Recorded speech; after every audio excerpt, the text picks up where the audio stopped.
All right, so this is Daniel with the Arizona Combat Chat podcast, and on the line we have he's a singer, he's a bassist, he's a guitarist, he's a drummer, he does a little bit of everything. His name is Charles Corletta, and his band is called The Silencer. What's up, Charles? What's up, Dan? How's everything going tonight? Good, good. So Long day. let's get right That's into awesome. it. Let's get right into it with The Silencer. From what I understand, this was something that was your own little project. And now it seems that you're going pretty much full force with it. You have a whole bunch of bandmates now. You're doing videos. You're setting up shows and such. Tell me about the origins of the Silencer. So yeah, you pretty much nailed it on the head. The Silencer pretty much just started off as a solo project that I would work on in between time where I was in bands playing drums. So at one point I was in this band, Will Kilmore. I was playing drums. That band took a trip over to Sweden and was hanging out with a band that you and I grew up listening to, In Flames. And I was just really inspired by being out in Gothenburg, and I didn't want to stop playing music, and I didn't have a band at the time. I was kind of just bouncing around doing some session work on drums, and not a lot of people knew at that time that I could sing and could play guitar. I was pretty proficient at guitar. So when I got home, I got right to work on writing a single just to kind of throw out there, throw it to the wind and see if anyone picked up on it. It was called Discovery of the Lost Cause, and a local radio station over here in New York and New Jersey. It's called 89.5 WSOU. It's actually one of the biggest national radio stations for FM radio. Um, they picked up on the single and they started playing it. And at one point it had gone to like number one most requested song for like a new artist. And it's crazy because like the audio recording wasn't even that great. It was just my first attempt at just doing this myself. And I had a couple friends actually feature on the track, and it kind of took off. Like it developed like a nice little buzz. But then soon after that, I got involved with a band called Julius Seizure, where I had just strictly become the frontman and just sang. So from when I did Discovery of the Lost Cause, I was playing guitar, singing, but I also had, like I said, some friends who also appeared on the track. Then I jumped into that Julius Seizure gig, and that lasted for about a year. We really took off. We were on Sirius XM with Liquid Metal and Jose Mangan, and I was doing really well. I had some personal things that kind of happened, and I kind of left the band very abruptly. And in the wake of that, I took about, let's say, like a year and a half off from music. I kind of like denounced music because at a certain point I was kind of making an escape for all my personal problems, because anyone who's in the fighting world or in the entertainment world, in the music realms, like we all know like how hard it is, all the sacrifices you have to make, the time you take away from the loved ones, all the pressures, all the Absolutely. yeah, there's like a lot in the way of forbidden fruits, so to speak. Like Hmm. the late night partying, the people all of a sudden becoming your friends out of the woodwork that you never knew before. Hmm. So there's a lot of distractions and whatnot. So I kind of took a long period of time off, and then oddly enough, I had gone back to Sweden. I went back to Gothenburg, saw my friends again, and again, like the bug was still there. I was like, what am I doing with my life? I had focused a lot on training and getting my body into better shape, and I actually had gotten involved in some disciplines with MMA and boxing, and so I was feeling physically really good. I was really focused and mentally prepared, and I came home from that trip from Sweden after seeing my friends again, second time around, and boom, like full force, I said, you know what, the Silencer is going to happen again. I made another single called In Waiting, and it just kind of was for me at this point. It was to vent out all my frustrations about the things that I had done, the person I had become, all my shortcomings, and then I kind of like let it sit on the back burner again, because I just all of a sudden took up another gig playing drums in this other band, and that seemed to be the vicious cycle where it was like I'd release a single, I would do all right, then I would go and play drums for a band, get consumed by that, come back to the Silencer, and just kept going that way. So it it So it now, it kind of it kind of sounds like your mind was a bit chaotic, and then you came back, and it kind of started to flow a little better, and you started to understand your mind a little more. that's 100% what happened. And what really did it for me, I think, was when I discovered that I was a really good music educator. And when I was constantly surrounded by kids, it brought me back to the mindset of how you or I may have been when, we were like 15 or 16, how hungry we were for the music we loved, and how much passion we had for it, and seeing these kids progress at such an accelerated rate, because kids nowadays, they learn at a level that, like, it's still hard for adults to comprehend, because when we were maybe 15 or 16 as a musician, you'd have to listen to like a cassette tape or a CD and rewind it a million times. We didn't have the internet really in the way we do today to like watch videos and get all these tools and learning techniques. And that could be said for any art form these days. So when I saw these kids like just accelerating at these rates, learning these songs, and I'm talking like I had these kids learning like really hard stuff, like Between the Buried and Me, Opeth, Ghost, like a lot of really metal stuff was really intricate that really they shouldn't have been able to play at like 13 or 14 or 15 years of age, but they were playing it just as good as the actual bands. That really inspired me. That made me really hungry to be like, what am I doing with my life that I keep sitting on my talents and my abilities and my passion? Mm-hmm. So that was kind of the catalyst right there. I released another single called Solitary Sloopers, and then it was just a matter of getting artists together because I wanted to take this to the live stage. And like you said, man, my mind was very, very chaotic at one point. I had a lot of personal stuff going on. I had a failed engagement of like being with the same chick for like 7 years, and at the time I thought that was it, like my life's over. And sure enough, it was like the biggest blessing that could have ever happened to me. It sounds more of a punch in the face that kind of happened to you, and it made you wake up a little bit. And getting back to the Silencer, I want to throw out there. You can find them the Silencer TV on YouTube, Silencer on Facebook, obviously, and the website's theSilencermusic.com. Is that right? Absolutely. Okay. SilencerMusic.com. And one thing that I have seen, just through knowing you, seeing you on Facebook and such, is you put together a couple videos that you can find on YouTube at the Silencer TV. And the latest one I caught the other day, and it was beautifully done.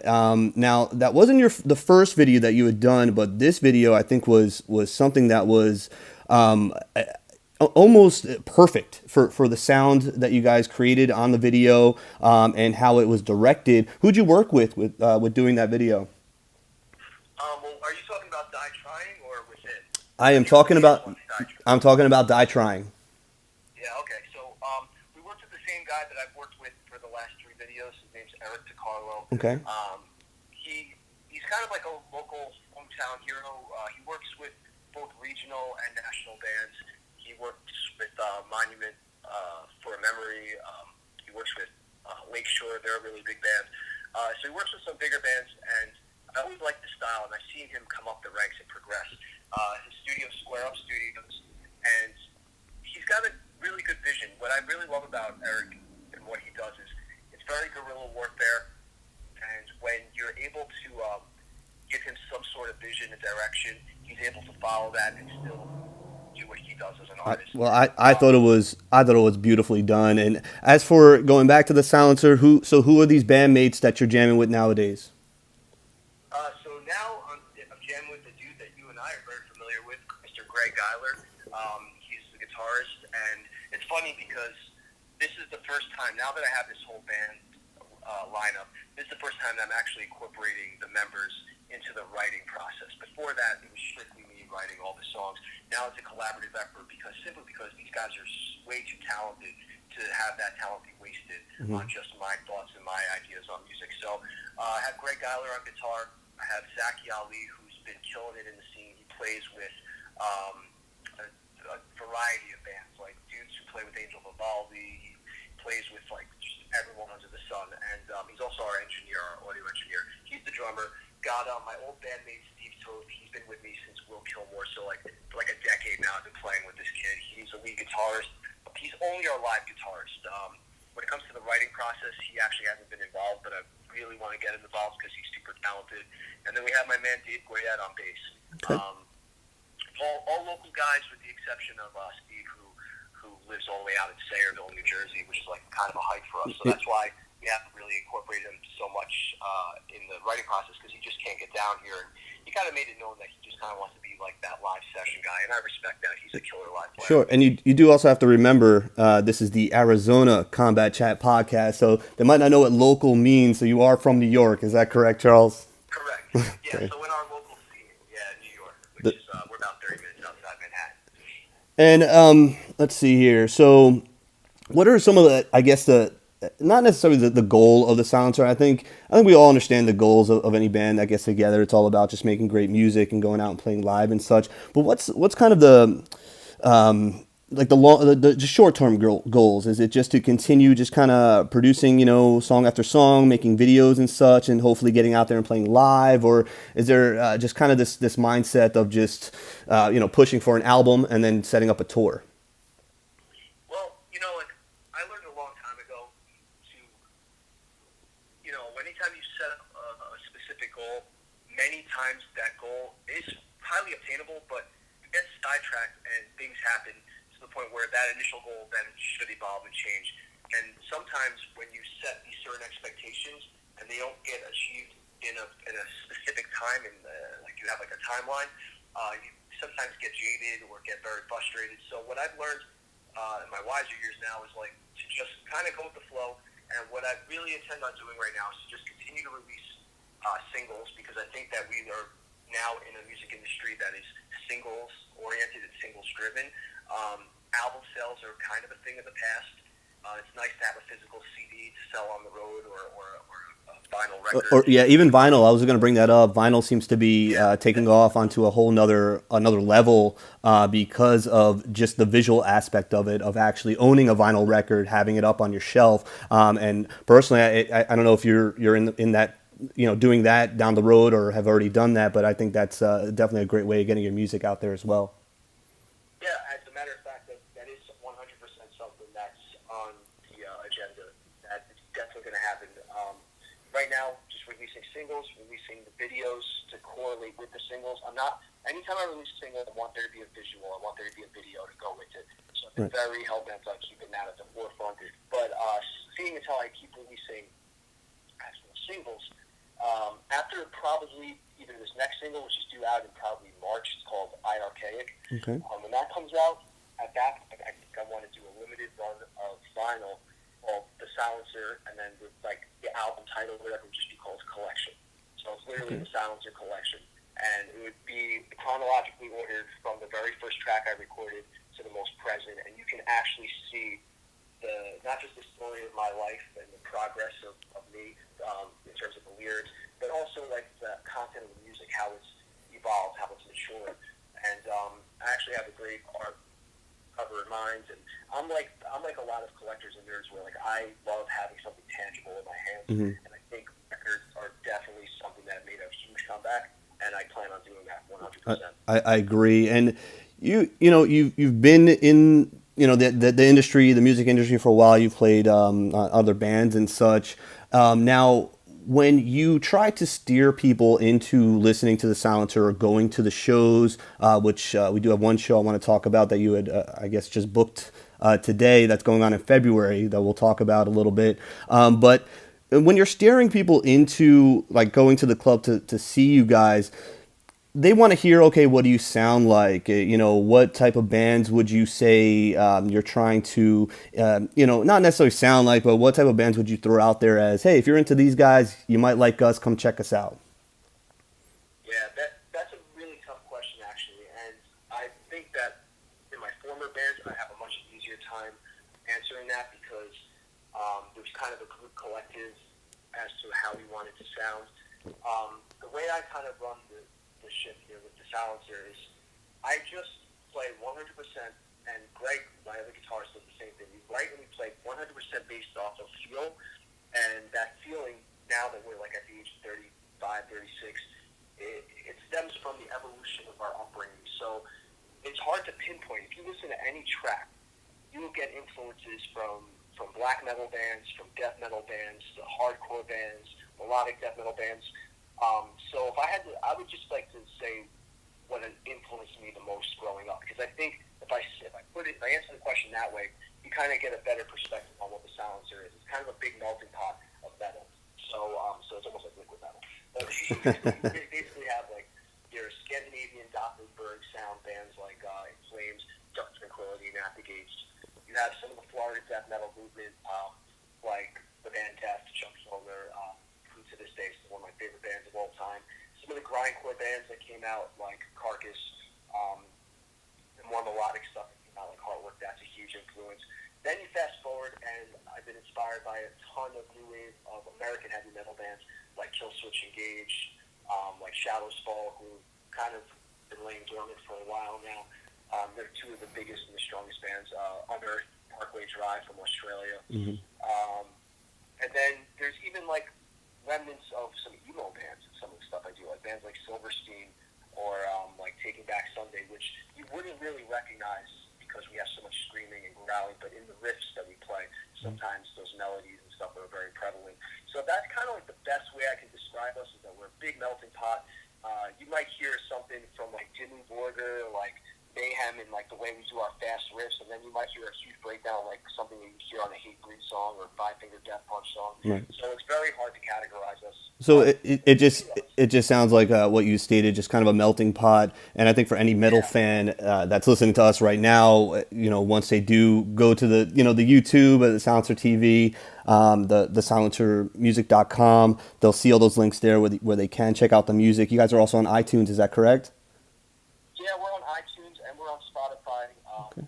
All the singles except for one are up there. The only one that's not up there is Discovery the Lost Cause, which is the first track I recorded. But you can get that on our Bandcamp, Okay. silencermusic.bandcamp.com. Awesome. Plug there. But like the biggest thing I like to tell people is go into like our music with an open mind. If you like metal, I guarantee you're gonna find something in our sound that you like. And at the same time, if you listen to all of our songs, unquestionably the Silencer. Like there's never one moment where we sound like something other than us, which I think is really hard to obtain in this day and age. So right now, I mean, the only show that I saw that you had coming up was something that you announced today that's going on in February, and you're opening up for Soulfly over there in Jersey. Is that correct?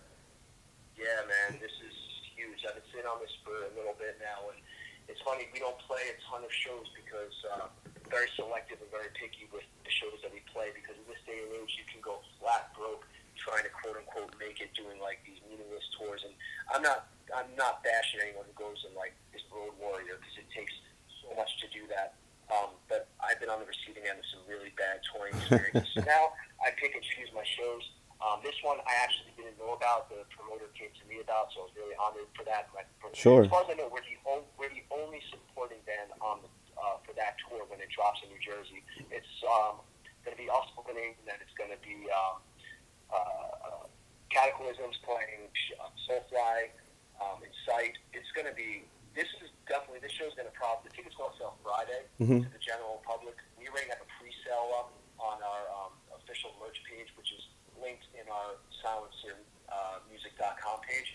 And I have a good feeling, dude, that like within the week or so, those tickets are going to be gone, because the place we're playing is a place called Big Macs, and it's in New Jersey, and it's a really intimate club set. It's like definitely too small for Soulfly. Well, I tell you what, once it gets a little closer, we'll have you on so you could promote that as well. And let's kind of take a little right turn or left turn here. There's some sort of I don't know, character, some ego that you have. Who is this gentleman by the name of Chaz Williams? It's my alter ego, the real D-bag alter ego, Chaz Williams. Yeah, man, I'm involved in the world of professional wrestling. It's something I got started in back in like 2003. Me and my best friend, you guys know him as Punishment Martinez. He's former Ring of Honor television champion, going on to some big things right now I can't really talk about until it's 100% official. But got involved in pro wrestling, trained, got in great shape, became a wrestler. Music kind of consumed my life, kind of went that route. And fast forward, about almost 10 years later, things came full circle. And because of Punishment Martinez, I had an opportunity to get back involved in the wrestling game. But this time, I am now a color commentator. My alter ego, Chaz Williams, I've always been Chaz Williams. I used to be known as the Beast. Well, now, fittingly enough, I'm known as the Silencer. I silence not only my broadcast colleague when the accent sounds like a moron, but I also silence all the critics and all the naysayers of professional wrestling with my and what's the independent promotion that you're working with now? So right now, I'm working with Monster Factory Professional Wrestling, also known as the MFPW. I've also done work for One Fall Power Factory out of Georgia. That's owned by QT Marshall, who's done work with Ring of Honor and NXT, as well as WCW legend Glacier, Ray Lloyd. So I've done work with them, and from time to time I do work with Ring of Honor, and basically I'm just an extra hand doing whatever it is that they want me to do over there.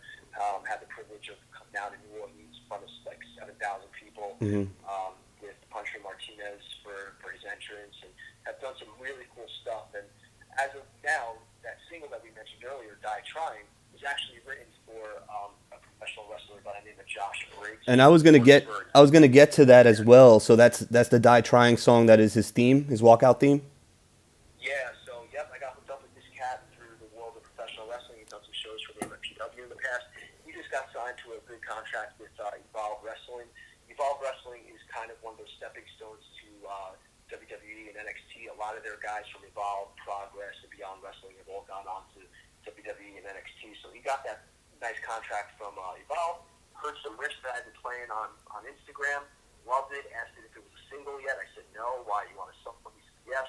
I said my only condition is that it becomes a single for the silencer. I didn't want to do some typical cheesy, chunky, like, like sort of 90s wrestling tune. It was like dum dum dum dum. Like I wanted to have a real song for him, kind of like Sure. CM Punk had with Killswitch Engage back in the day. So went that route, wrote the song in about literally a couple of days. Recorded it in 3 days, wrote it in about a week, and I went back to the roots of what the silencer was. It was just me writing and recording everything. Guitars, bass, vocals, but this time I had Zach, our drummer, engineer the single and drum on it as well. And Wow. I'm really stoked about it. And every time he comes out, the kid's a badass. So like when he comes out and you hear that music, it definitely fits in perfectly. Well, I mean, Charles, it definitely sounds like you keep yourself busy with the silencer as well as with that alter ego by the name of Chaz Williams. You can find Charles Corletta's band, The Silencer, and I have all the plugs here. The Silencer TV on YouTube, The Silencer on Facebook, thesilencermusic.com. You got the last word here as we're running out of time. Mr. Charles Corletta, anything else you want to add to the program? Yeah, I just straight up want to say that, it's been a long time since you and I have talked on a personal note. And, I think it's amazing that you're doing this podcast and you've gotten some of our friends on here. And I wish you nothing but the best. And if there's anything that I can do to help further progress this, I would love to help in any way. And I definitely want to stay in contact, Dan. Absolutely, Charles. This is Daniel with the Arizona Combat Chat podcast, and that's Charles Corletta with the Silencer. Got a few more moments here. Definitely check out our sponsors here with the Arizona Combat Chat podcast, as well as the Silencer. He's someone that I back 100% when it comes to, the underground metal scene. If you're into metal, definitely check them out. Charles, thank you very much for coming on, man. Stay in touch. We'll definitely be talking to you soon. Sounds awesome, Dan. All right. Thank you.